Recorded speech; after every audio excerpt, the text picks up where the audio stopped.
Esta noche vamos a comenzar una serie de 2 partes, o por lo menos planeo que sea de 2 partes, llamado ¿Quién es la esposa de Mesías? ¿Quién es la esposa de Cristo? Y es mi deseo que ustedes puedan ver a través de este mensaje que hay una gigantesca diferencia entre su cuerpo entero de Cristo y la novia, y qué es requerido para eso.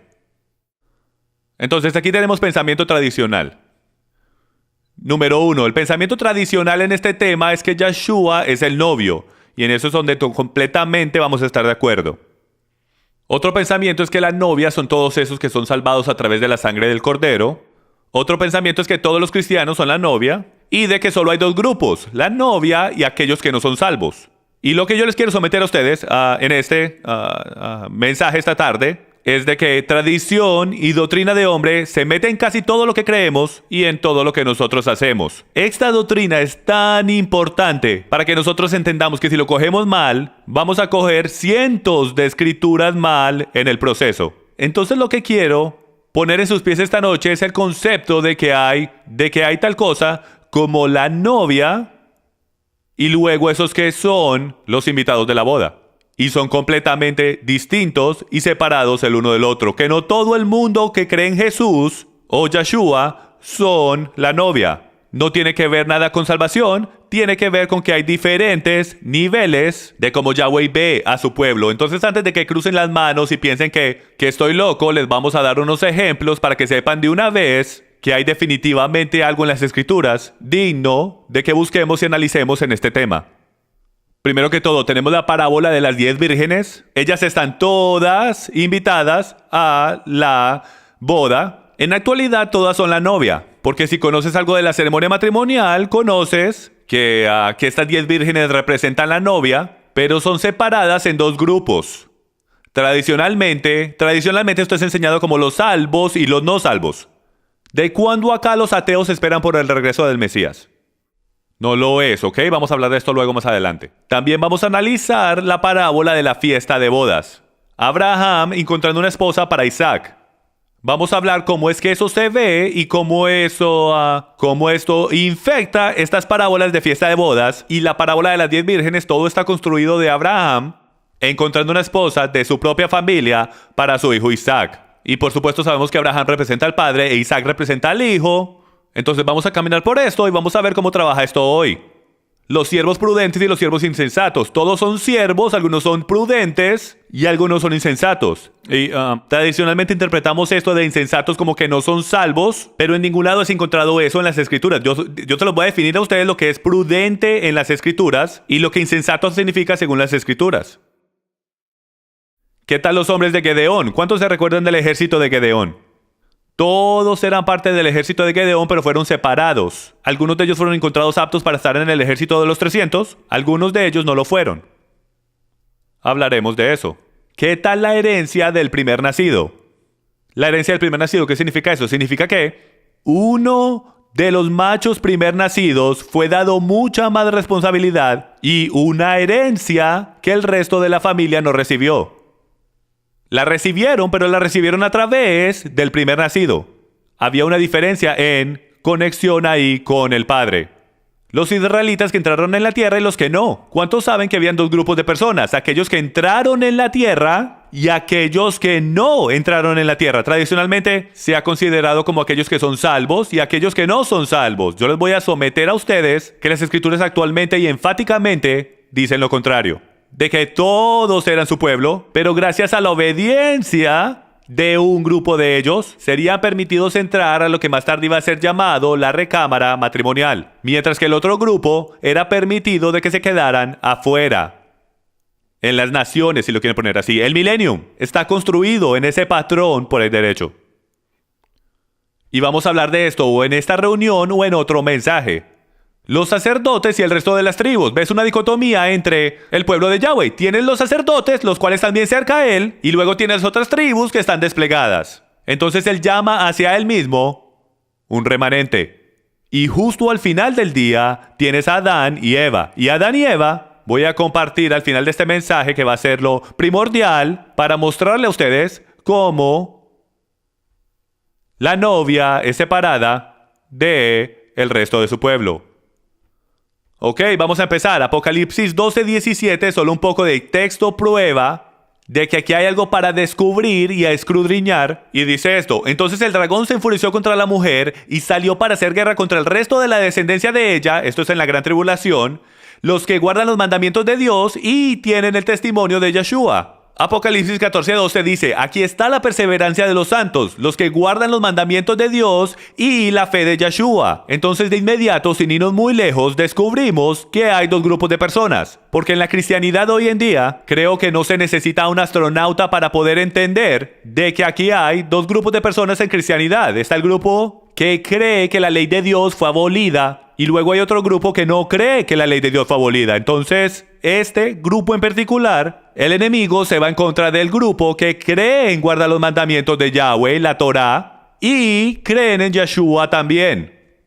Hay otro grupo de esos que solo creen en los mandamientos de Dios. Ok, esos son los judíos ortodoxos o los judíos que no creen en Yeshua. Eso sería otro grupo. Pero este grupo en particular es un grupo muy específico, esos que guardan la Torá y creen en Yeshua. ¿Ok? Entonces podemos ver que definitivamente hay algo para analizar, porque vemos, de inmediato podemos ver que hay una dicotomía o separación en el cuerpo de Mesías. Veamos si esto cuadra mientras seguimos estudiando. Segunda de Corintios capítulo 11, versículo 2, dice esto.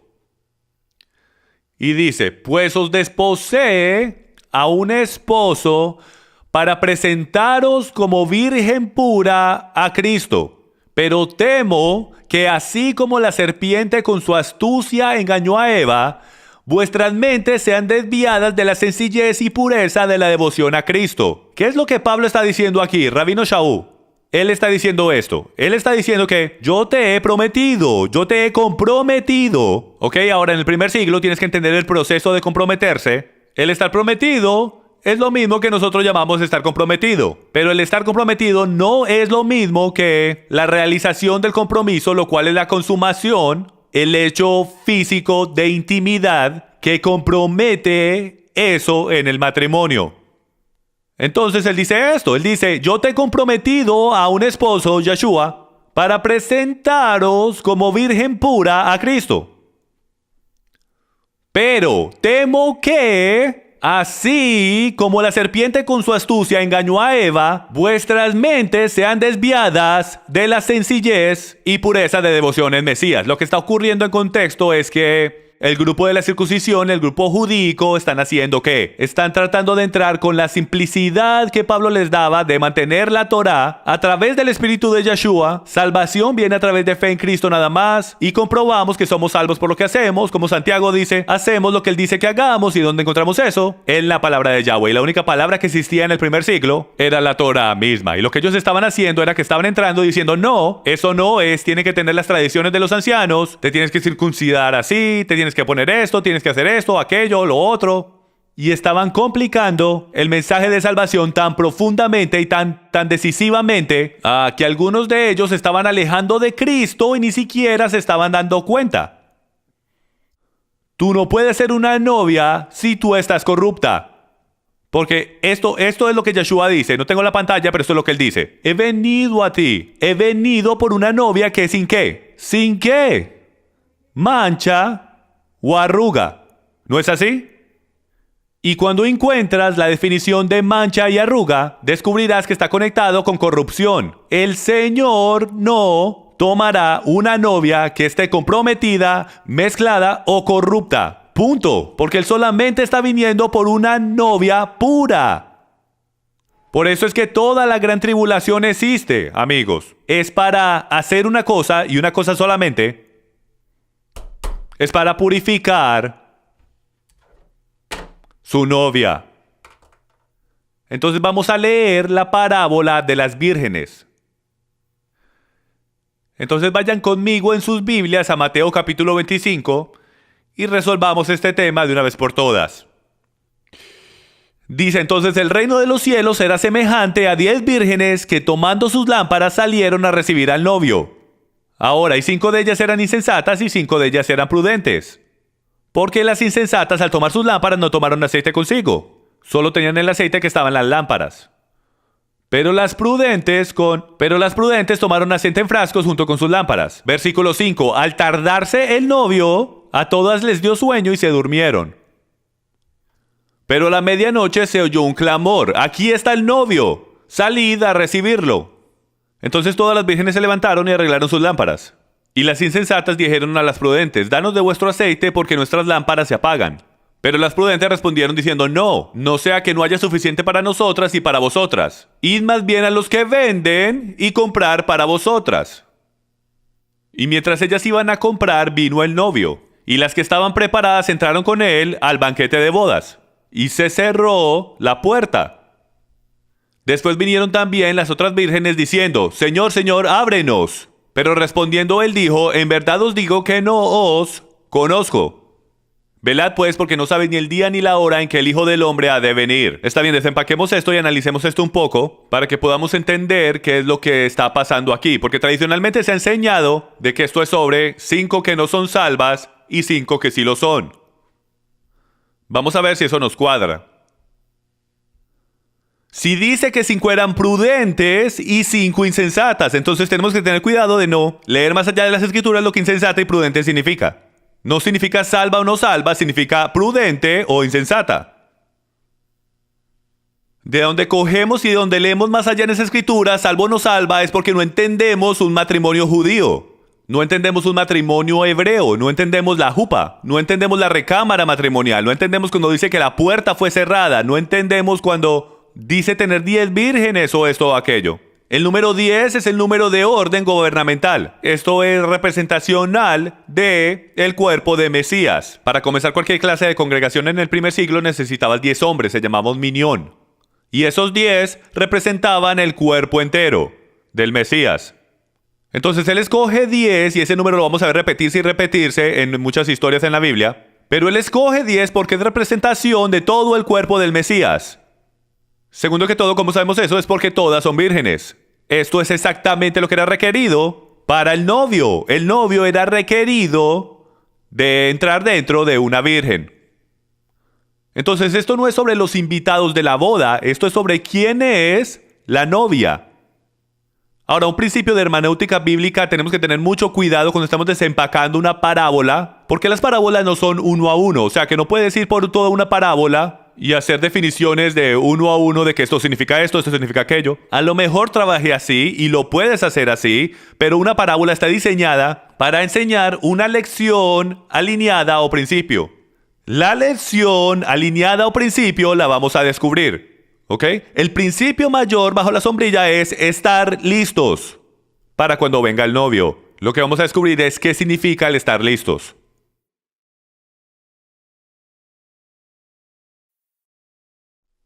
Una cosa interesante de saber cuando el novio va a venir es que el novio por lo general viene por la noche. ¿Ok? Lo que sucede es que hay 2 hombres, uno a su derecha y otro a su izquierda, los cuales van con él. Con el novio. Uno de ellos, y esto te lo pueden decir en el judaísmo, uno de ellos es como Moisés y el otro es como Elías. El representante de Moisés, él es el encargado, él es el responsable por darle las instrucciones a la novia y Elías es aquel al que ayuda al novio. ¿Ok? Entonces, es bien fascinante porque hasta en el judaísmo hoy, ellos dicen que Moisés está conectado con la novia y la novia tiene que escuchar a Moisés. Entonces tenemos hoy que Moisés escribió el principio del libro. Entonces la novia de Cristo debería estar escuchando a Moisés porque hay unas instrucciones construidas de cómo prepararse para el novio. Entonces descubramos de qué se trata todo esto. Vamos a investigar. Salmo 119, 105. Vamos a dejar que la Biblia se interprete por sí misma. Lámpara es a mis pies tu palabra y luz para mi camino. Entonces así podemos empezar a entender lo que en verdad luz es y exactamente lo que una lámpara es. Y la palabra de Dios está conectada con una lámpara en nuestros pies. Proverbios 6:23 dice, porque el mandamiento es lámpara y la ley es luz y camino de vida a las represiones de la instrucción. Déjenme, yo leo eso de nuevo. Porque el mandamiento es lámpara y la Torá es or, en hebreo, luz. La Torá, la ley, es luz. En Proverbios 21:20 dice, tesoro precioso y aceite hay en la casa del sabio. Entonces cuando Yeshua está dando esto como un rabino, está hablando con judíos que conocen la Torá. Entonces él no se está inventando nada, él no está cogiendo cosas del aire, él les está hablando, usando frases, diciéndoles una parábola, usando frases las cuales están familiarizados. Déjeme leer eso de nuevo. Tesoro precioso y aceite hay en la casa del sabio, mas el hombre insensato todo lo disipa. En Proverbios 10, versículo 8 dice, el sabio de corazón recibirá los mandamientos, mas el necio de labios caerá. Déjenme interpretar eso por ustedes. Lo que significa es esto. El sabio de corazón recibirá y hará. Es la palabra Shama, ¿ok? Él escuchará y hará lo que Yahweh dice, pero el necio de labios no lo hará. Por el otro lado, el necio escucha el mandamiento. Yo entiendo lo que estás diciendo, pero no lo cumplen. La Biblia llama a esos necios. ¿Cuál es el necio mayor? Aquel que dice que no hay un Dios. ¿Te has preguntado el por qué dice eso? Porque aquel que dice que no hay ningún Dios está rechazando toda su palabra. Cuando tú rechazas su palabra no eres sabio, eres un necio. Entonces, descubramos qué es lo que el aceite es. Porque aquí dice que el aceite está en la casa del sabio. Entonces sabemos que la lámpara, la palabra es la lámpara, sabemos que la ley es la luz. Descubramos que es el aceite. Vamos a Salmo capítulo 19. Salmo capítulo 19 dice esto: los cielos cuentan la gloria de Dios y el firmamento anuncia la obra de sus manos. Solo ve afuera, en el medio de un campo o algo donde no haya ciudad, y mira arriba y verás las galaxias y te vas a dar cuenta qué grandioso tu Dios es. Un día emite palabra a otro día, y una noche a otra noche declara sabiduría. No hay lenguaje ni palabras, ni es oída desde los cielos su voz. Por toda la tierra salió su voz. Y hasta el extremo del mundo sus palabras. En ellos puso tabernáculo para el sol, y este es como esposo que sale de su tálamo. Entonces de inmediato está cambiando el tono temático de esto a un esposo, porque ellos saben exactamente esto que significa. Cuando un novio sale de su recámara. Cuando un novio sale de su recámara, solo una rápida clase de historia de cómo una boda hebrea trabaja. Es cuando la novia entra, viene y hace la ceremonia matrimonial. Ella entrará en la recámara matrimonial hacia una habitación separada en el otro lado de la casa. Y ellos se quedarán ahí por 7 días y consumarán el matrimonio o la boda, mientras todos los invitados están al otro lado de la puerta. Ahora, en cultura latina eso no es muy popular. Nos vamos de luna de miel, ¿ok? Pero en cultura hebrea no trabaja así. Porque de donde sacamos el mejor amigo o el amigo del novio, que es lo que Juan el Bautista se llama a sí mismo de Yeshua, su trabajo era asegurarse que la boda fuera legítima, que fuera consumada. ¿Ok? Entonces cuando el novio salió de su recámara, había una gigantesca celebración. Una fiesta que ni te la puedes imaginar. Es lo que llamamos hoy la recepción de bodas. Pero no había recepción de bodas en el primer siglo durante una boda hebrea hasta después que la boda fuera consumada y hubiese prueba que ella era una virgen y que todo estuviese kosher. Ellos hacían una gigante celebración, mataban el cordero gordo y hacían tremenda fiesta.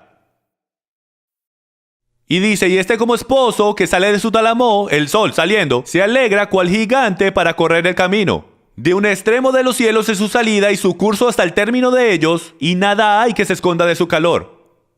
Entonces nos da esta hermosa foto de la tierra, el sol, las lunas y las estrellas. Es como una ceremonia. Todo el universo es una ceremonia de bodas. Y él dice, la Torá de Yahweh es perfecta. Convierte el alma. El testimonio del Señor es fiel, que hace sabio al sencillo. Los mandamientos del Señor son rectos, que alegran el corazón. El precepto del Señor es puro, que alumbra los ojos. El temor del Señor es limpio, que permanece para siempre. Los juicios de Yahweh son verdad, todos son justos. Deseables son más que el oro y mucho más que oro afinado, y dulces más que la miel y que la destila del panal. Tu siervo es además amonestado con ellos. En guardarlos hay gran galardón. ¿Quién podrá entender sus propios errores? Líbrame de las que me son ocultos. Preserva también a tu siervo de las soberbias. Todo un mensaje ahí, pero no presumas. El segundo en que tú presumas, estás pecando. Tienes que verificarlo todo, con la persona o con las escrituras. Pero déjenme me devuelvo porque les quiero mostrar algo.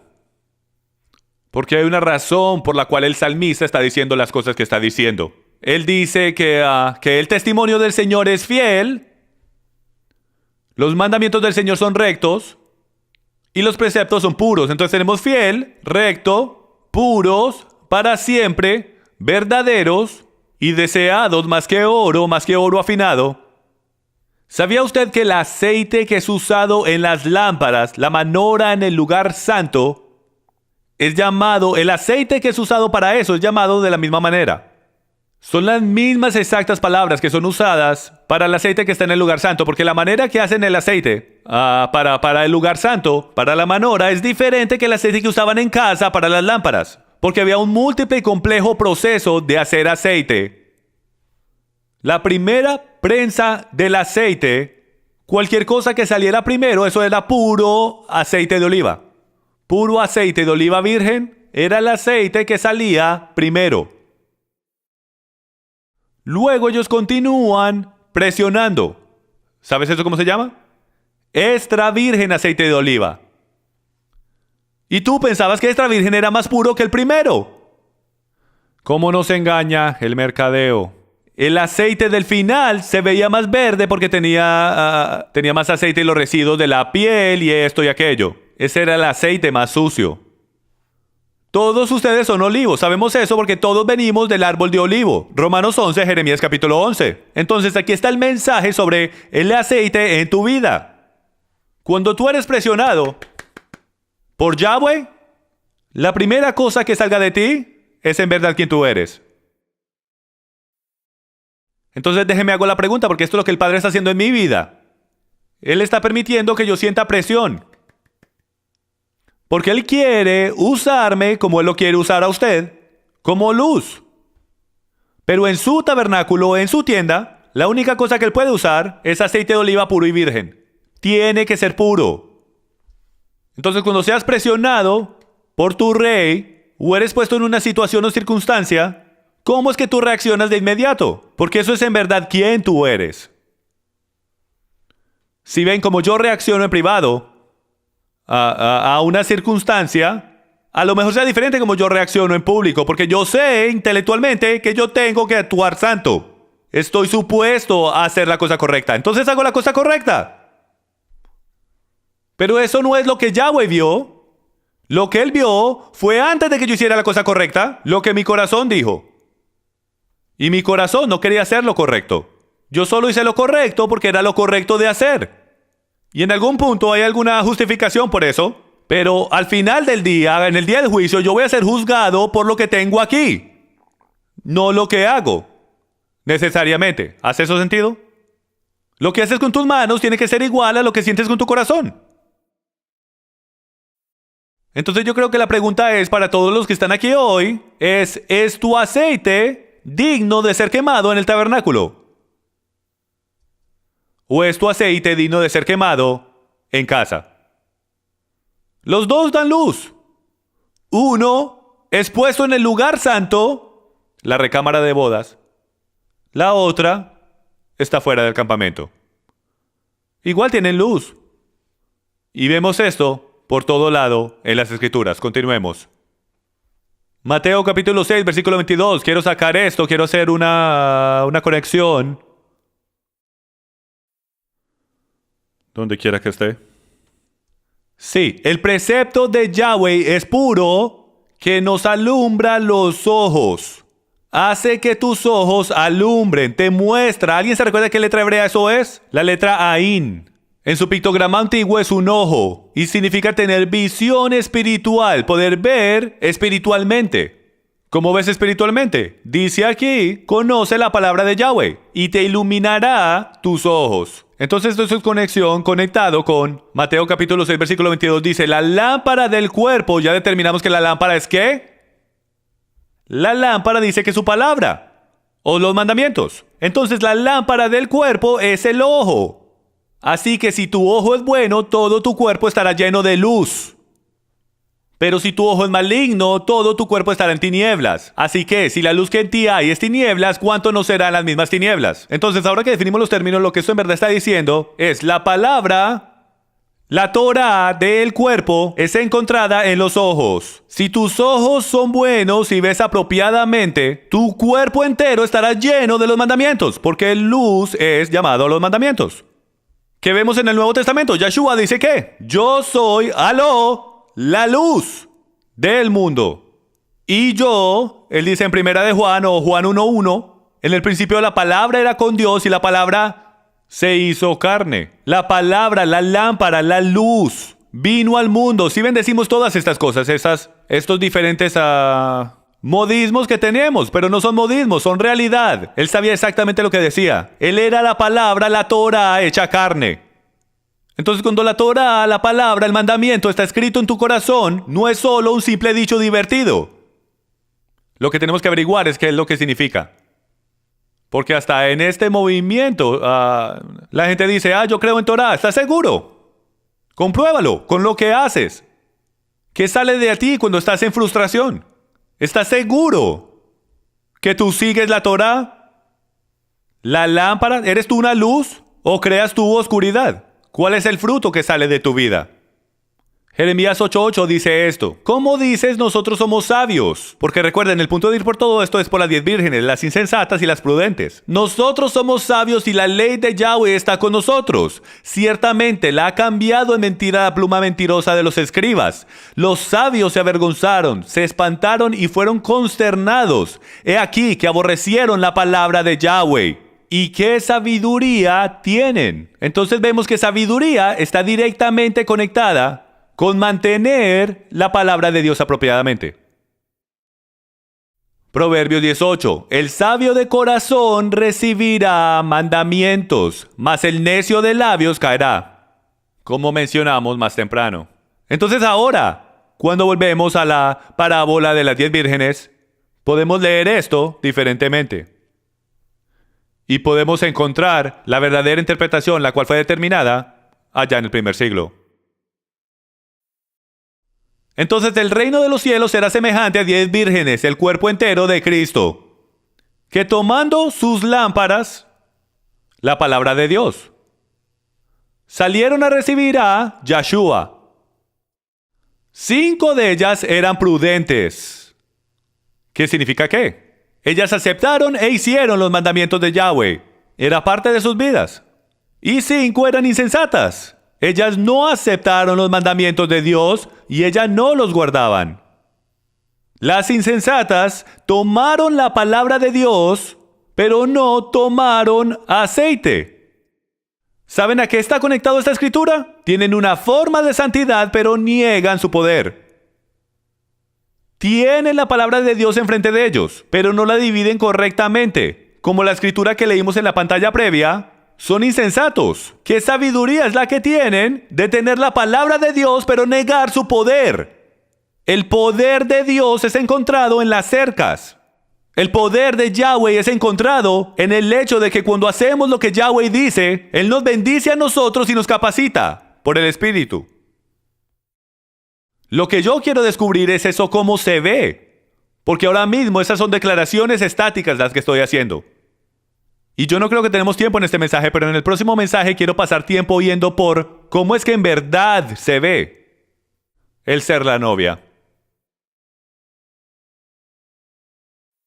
Y tardándose el novio, y por el derecho esto es un mesiánico, profético y finales tiempos, profecía, escritura, que nadie quiere discutir. Porque lo ven como una parábola. Lo que yo le quiero someter a ustedes y se lo quiero someter a toda persona que estudie profecía es de que hay una sola variable que ellos no ponen dentro de sus números. Hay precedencia de demora. Significando que Yahweh no tiene que volver. Cuando tú pienses que Él va a volver o cuando los números muestren que Él está supuesto a regresar. Yahweh puede demorar porque el novio se puede tardar. ¿Sabes cuántas veces en Escritura que Yahweh ha retrasado un juicio basado en un profeta a pedirlo? ¿No fue el sol retrasado? Científicos dirían que esto es imposible. No puede retrasar el sol. Yo no sé cómo ocurrió, pero ocurrió. Entonces la matemática fue vencida. Yahweh cambia su mente. Él ha cambiado su mente múltiples veces basado en un pedir justo. No te sorprendas cuando los expertos de profecía digan Yahshua va a estar aquí y va a estar allá, aunque la matemática cuadre, y él decida retrasarse porque su novia no está lista. Y a la medianoche se oyó un clamor, aquí viene el novio, salid a recibirle. Entonces todo el cuerpo de Cristo se levantaron y arreglaron sus lámparas, porque era obvio que él había llegado. Y las insensatas, aquellas que no tenían suficiente aceite, las insensatas, las que no absorbaron los mandamientos y la luz, dijeron a las prudentes, dadnos de vuestro aceite, enséñanos qué significa ser santas, estamos reconociendo que estamos en un gran problema, no vamos a tener suficiente luz, suficiente palabra de Dios. Y las prudentes respondieron, lo siento, no va a haber suficiente para más de nosotros, más bien vayan a los que venden. ¿Los que venden son quién? Los maestros de la Torá, esos que enseñan la palabra de Dios en su plenitud, o aquellos que venden el aceite. Y comprar para vosotras. Pero mientras ellas iban a comprar, vino el novio. Y las que estaban preparadas entraron con él a las bodas. Y se cerró la puerta. Esto se vuelve una parte crítica. Después vinieron también las otras vírgenes diciendo, Señor, Señor, ábrenos. Entonces finalmente se prepararon. Y ellas fueron a abrir la puerta. Fueron a tocar la puerta. Ahora aquí está lo que es increíble. Tú no haces eso en una boda hebrea. Cuando la puerta es cerrada y la novia se entra con su novio, no debe haber nadie. Debe haber alguien parado en la puerta para asegurarse que no sean interrumpidos. Pero las vírgenes estaban muy desesperadas, diciendo, Señor, Señor, ábrenos. Y él dijo, de cierto os digo que no os conozco. Ahora, esto ha sido interpretado como que ellas no son salvas. Yo les voy a someter que eso para nada es lo que eso significa. De que tú puedes conocer a alguien íntimamente. Yo conozco a mi esposa íntimamente. Un esposo conoce a su esposa íntimamente. Hay una palabra diferente en griego para eso. Y luego está te conozco, significando que eres parte de mi familia. Pero no estás íntimamente conectado a mí. Tú eres mi sangre, eres parte de mi familia, pero yo no te conozco como conozco a mi esposa. Apártate de mí, tú no estás permitida en esta habitación. Esto es para mi esposa y para mi esposa solamente. Yo no te conozco de esta manera. ¿Hace eso sentido? ¿Un poquito? Ok. Entonces vamos a movernos a otra parábola diferente. Mateo capítulo 22, unos cuantos capítulos atrás. Y veamos si podemos aprender algo aquí. Respondiendo Jesús les volvió a hablar en parábolas diciendo, el reino de los cielos es semejante a un rey que hizo fiesta de bodas a su hijo. Y por supuesto él está hablando del Padre y Yahshua. Y envió a sus siervos a llamar a los convidados a la boda, mas estos no quisieron venir. Volvió a enviar otros siervos diciendo a decirle a los convidados, he aquí he preparado mi comida, mis toros y animales engordados han sido muertos, y todo está dispuesto, venid a las bodas. Mas ellos, sin hacer caso, se fueron, uno a su labraza y otro a sus negocios. Y otros tomando a los siervos, los cuales son los profetas por el derecho, los afrentaron y los mataron. Y al oírlo el rey se enfureció. Ahora aquí está lo que es interesante, antes de que entremos a la furia del rey, es de que estas son las personas de Dios. Él está mandando a los profetas a su gente. ¿Y qué fue lo que hicieron la gente? Matar profetas.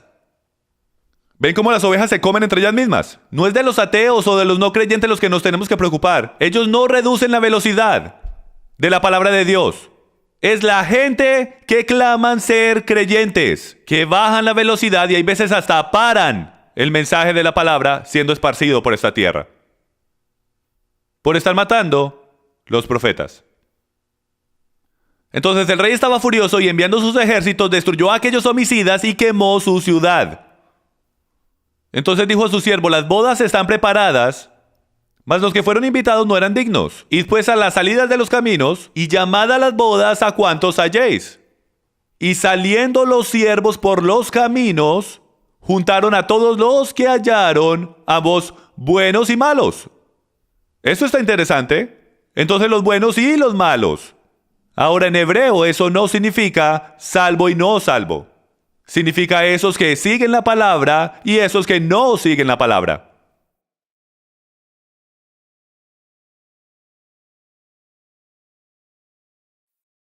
Y las bodas fueron llenas de invitados. Y entró el rey para ver a los convidados y vio allí un hombre que no estaba vestido de boda. Y le dijo: amigo, ¿cómo entraste aquí sin estar vestido de bodas? Mas él enmudeció.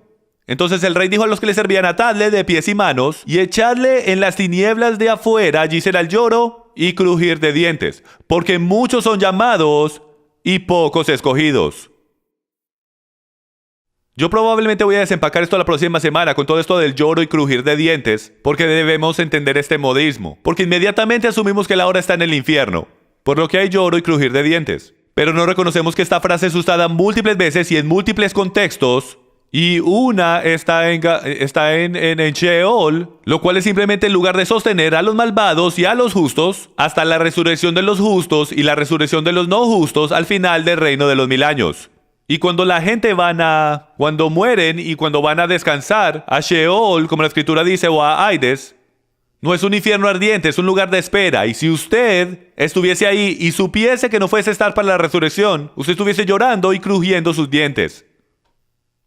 Entonces, solo porque usted escucha llorar y crujir de dientes no significa que están en infierno ardiente. Simplemente puede significar que ellos están bravos o enojados, que se perdieron de su destino o se perdieron la invitación.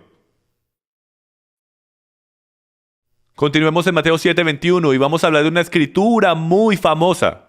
Y yo les voy a someter algo muy diferente a ustedes. No todo el que me dice Señor, Señor entrará en el reino de los cielos, sino el que hace la voluntad de mi Padre que está en los cielos. ¿Y qué es lo que dice la Biblia que es la voluntad de Dios? Que guardemos sus mandamientos una y otra y otra y otra vez. Él dice: esta es mi voluntad, que hagas lo que mi Padre te dijo que hicieras. Y estos son los que aman a Dios. Primera de Juan capítulo 5. Esos que guardan sus mandamientos. Muchos me dirán en aquel día: Señor, Señor, ¿no profetizamos en tu nombre y en tu nombre echamos fuera demonios y en tu nombre hicimos muchos milagros? Y entonces les declararé: jamás os conocí, apartados de mí los que practican el no guardar la Torá. Ahora, lo que es interesante es que leemos más allá en esta escritura y decimos: lo más seguro los mando al infierno. Estos son personas que no son salvas. Eso no es lo que dice. Dice: muchos de su pueblo, porque eso es lo que se entiende, me dirán a mí en aquel día: nosotros profetizamos en tu nombre, significando que profetizaron de parte de Dios. ¿De cuándo acá un no creyente tiene un don de profecía? Están profetizando en su nombre, están sacando demonios afuera en el nombre de Yeshua y están haciendo muchos milagros y maravillas en su nombre. Pero tienen un solo elemento que les hace falta en su caminar. Les hace falta la bella Torah. No están siguiendo lo que les dijo que hicieran. Entonces lo que están haciendo es que están persiguiendo los dones del Espíritu. No hay ninguna duda, eso es una cosa poderosa. Es llamado adorarlo a Él en espíritu. Pero están negando el poder que el Espíritu tiene últimamente en una vida, lo cual es encontrado en verdad. Entonces tienen una forma de santidad, pero niegan su poder. Algunos dicen: un momentico, levantar gente de los muertos, eso es poder. No, eso no es poder. Un momentico, milagros, eso es poder, ¿verdad? ¿Cómo? ¿Qué es más poderoso? ¿Levantar a alguien de los muertos? ¿O restaurar un matrimonio? ¿Qué es más difícil de que Yahweh haga hacia tal cosa?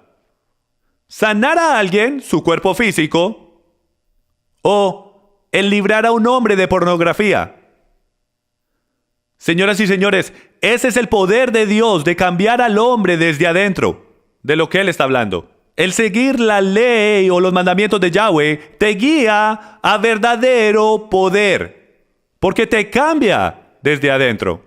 No solo en lo externo o un cambio sencillo, pero un cambio verdadero de corazón. Pero antes de que se enojen conmigo algunos de ustedes que están viendo, si alguien te mandó este mensaje, voy a definir esto en la parte 2. Porque no estoy diciendo que si tú eres un creyente en Yeshua, tú crees en Jesús, que tú no estás guardando la Torá. Ni siquiera he definido eso todavía. Entonces no tiren piedras todavía. Porque creo que a lo mejor entramos en shock cuando en la actualidad definamos lo que todo esto significa. El camino estrecho, Lucas capítulo 13, vengan conmigo por favor. Dice, pasaba Jesús por las ciudades y aldeas enseñando mientras proseguía camino a Jerusalén. Y alguien le dijo, Señor, ¿son pocos los que se salvan? Y él les dijo, esforzaos por entrar por la puerta estrecha, porque os digo que muchos tratarán de entrar, pero no podrán. Después que el dueño de la casa se levante y cierre la puerta, y vosotros estando fuera comencéis a llamar a la puerta diciendo, Señor, Señor, ábrenos. Él respondiendo os dirá, no sé de dónde sois, o de dónde eres. Entonces comenzaréis a decir, comimos y bebimos en tu presencia. Escuchen esto, escuchen lo que está diciendo. Comimos y bebimos en tu presencia. Y enseñaste en nuestras calles. Y él dirá, os digo que no sé de dónde sois. Apartaos de mí todos vosotros hacedores de maldad. Los transgresores de la Torah, los transgresores de la ley otra vez. Allí será el llanto, esto es clave. Allí será el llanto y el crujir de dientes cuando veáis a Abraham, a Isaac y a Jacob y a todos los profetas en el reino de Dios, pero vosotros echados afuera. Y vendrán del oriente, del occidente, del norte y del sur y se sentarán a la mesa del reino de Dios. Y aquí hay últimos que serán primeros y el primero, y hay primeros que serán últimos. Lo que les quiero señalar es lo siguiente. Va a haber dentro del reino de Dios. Esto en verdad que va a ser controversial. Y también va a haber afuera del reino de Dios. Y cuando yo les desempaque esto en la próxima enseñanza van a descubrir que el reino de Dios en la tierra es un poco diferente a lo que te han dicho.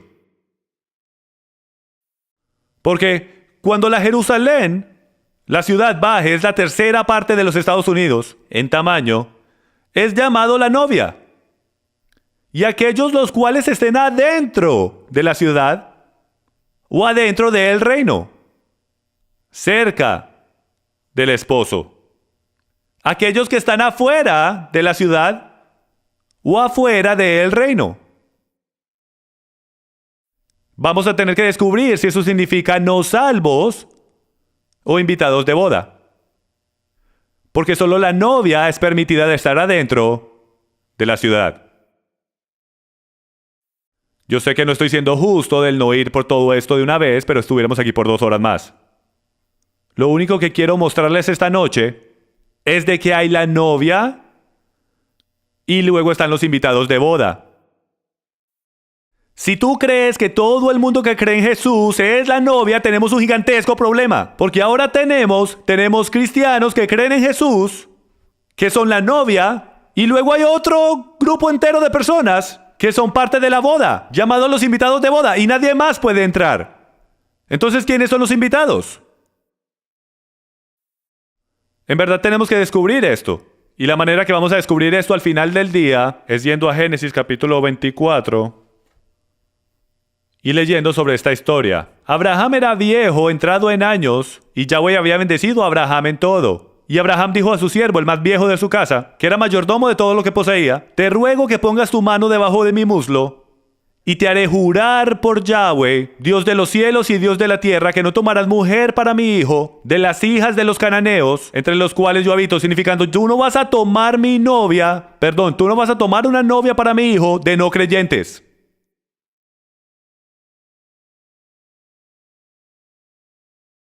Recuerden por el derecho de donde cogemos esta parábola, si no estás familiarizado con historias bíblicas y de lo que estoy hablando aquí. Es de que recuerdas cuando Abraham iba a sacrificar a su hijo Isaac.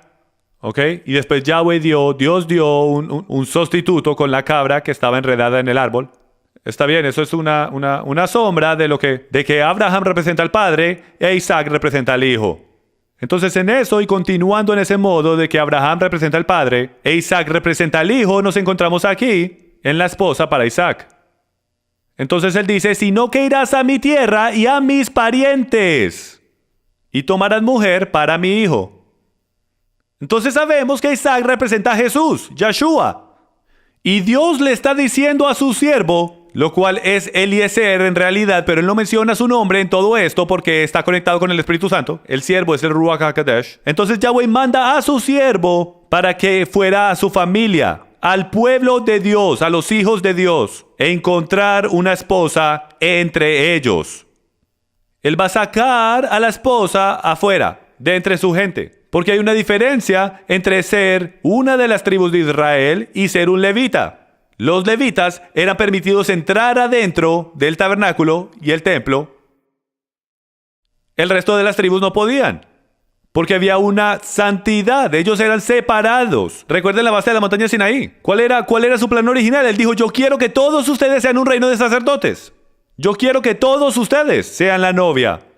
Pero ustedes me han mostrado por sus acciones hoy que ustedes no son capaces de ser santos y separados. Y porque la tribu de Leví han decidido de separarse ellos mismos, ellos han escogido de ser la novia. Si ven, Yahweh nunca los escogió. Ellos escogieron el ser separados. Entonces él solamente se puso de acuerdo con sus acciones de que tú eres la novia. Yo te voy a permitir que te acerques a mí y me sirvas a mí en el templo. Entonces cuando Pablo dice, los he traído a ser sacerdotes, yo quiero que sean sacerdotes. Ustedes son sacerdotes. Pero ¿sabía usted que un sacerdote podía ser descalificado de su servicio y despojado de su vestimenta sacerdotal y hecho como un israelita regular? A lo mejor no salvo, pero tú debes ser santo para venir delante de tu Dios. Y tenemos que descubrir eso que significa. ¿Cuántos recuerdan los dos hijos de Aarón? Nadab y Abiú eran sacerdotes. ¿Por qué los mató? Porque mezclaron lo santo con lo profano. Y Yahweh dijo que eso era fuego profano y los mató. Debemos ser sacerdotes y dignos de nuestro llamado como la novia. ¿Tú quieres ser la novia de Dios? Más vale empieces a actuar como la novia y más vale empieces a conocer cómo se ve.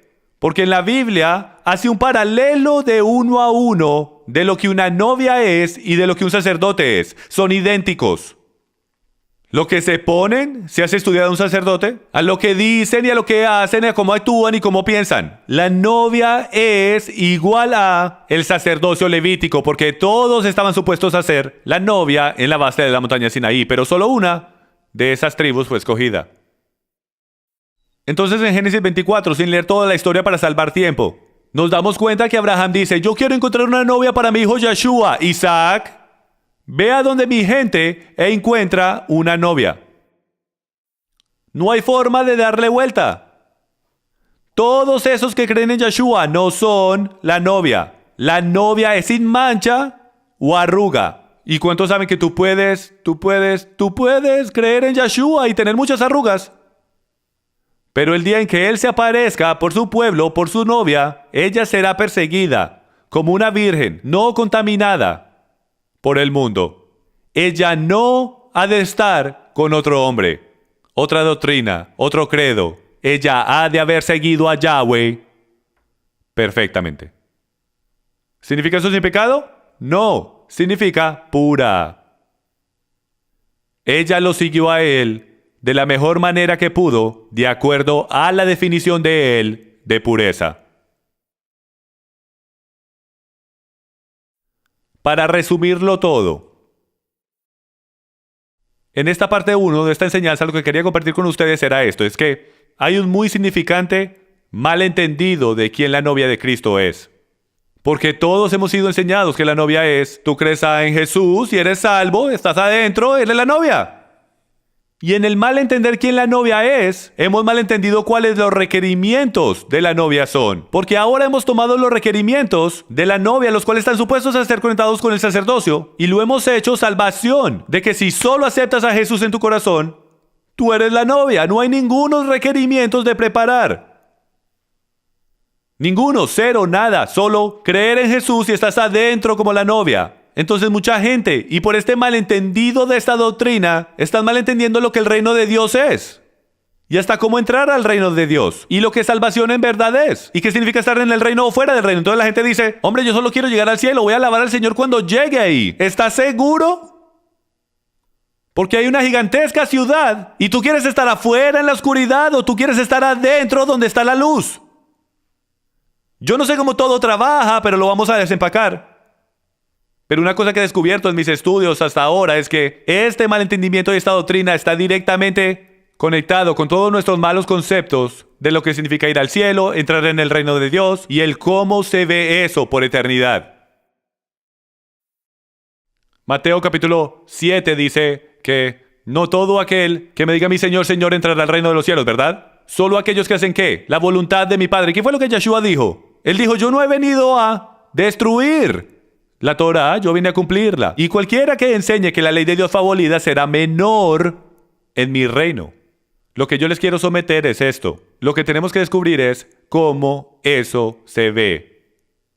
Porque todos no reciben las mismas alas cuando lleguen allá. ¿Cómo se ve menor en el reino de los cielos? ¿Y está usted seguro que usted va a estar bien con ser menor? Porque estamos asumiendo que todos vamos a llegar ahí, todos recibimos nuestras alitas y nuestras arpas. Y menor significa, tú sabes que solo recibes una sola comida en el día. Déjenme les pinto un dibujo a ustedes que a lo mejor les puede hacer sentir un poco diferente. Yo los invito a mi casa para una cena. Vamos a hacerlo mucho más significante. Tú eres invitado a la casa de Yeshua para la fiesta de Sukkot. Un gigantesco día de gracias. El pavo está en la mesa. Todo está listo. Y tú eres invitado. Pero como tú eres menor y no hay más lugar en la mesa, porque aquellos que están en la mesa son los que son más cercanos a él, tú eres ofrecido un lugar en la planta baja, en el sótano, en una mesa en un rincón, allá solo. Puedes escuchar los invitados, puedes oler el aroma, pero no se te es permitido de sentarte en su mesa. Eso es menor en esa casa. Yo no sé ustedes, pero yo no quiero solo llegar allá. Yo no quiero ser menor en el reino de los cielos. Yo quiero estar cerca de mi rey. Yo quiero ser la novia. Y vamos a descubrir la próxima semana cómo es que la novia se ve. Olvídense de todas las otras cosas que alguna vez has aprendido sobre la novia. Vamos a dejar que las escrituras nos enseñen cómo ella se ve. Porque les puedo asegurar que a lo mejor es un poco más diferente de lo que ustedes piensan.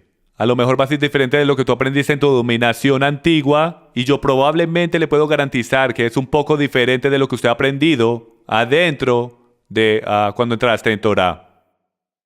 Porque nosotros todos hemos caído cortos a la gloria de Dios. Cada uno de nosotros vemos por un vidrio opaco. Entonces esos que se orgullecen de decir yo soy la novia,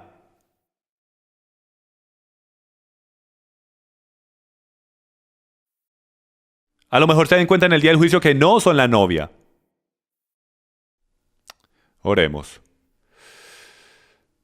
Padre, gracias te doy por enseñarnos a nosotros quién tú eres y qué requieres de nosotros.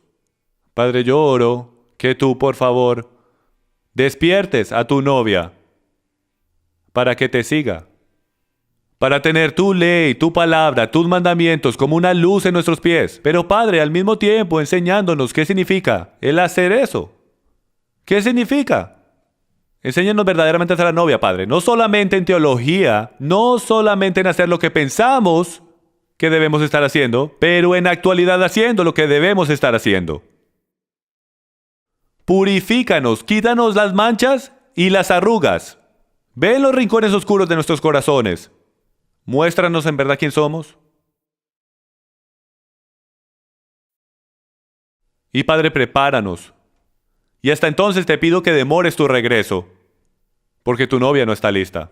Nosotros simplemente no estamos listos. A duras penas caminamos. Y tú nos pides que corramos una carrera. Padre, solo te adoramos y te agradecemos por el ministerio de tu palabra. Padre, si ha salido algo de mis labios que no viene de ti, te pido que lo tumbes al suelo. Pero Padre, si algo de lo que he dicho sí viene de ti, te pido que toques los corazones de esos que dejen de comprometer tu palabra y de que sean una esposa digna de volver a casa. Amén y amén.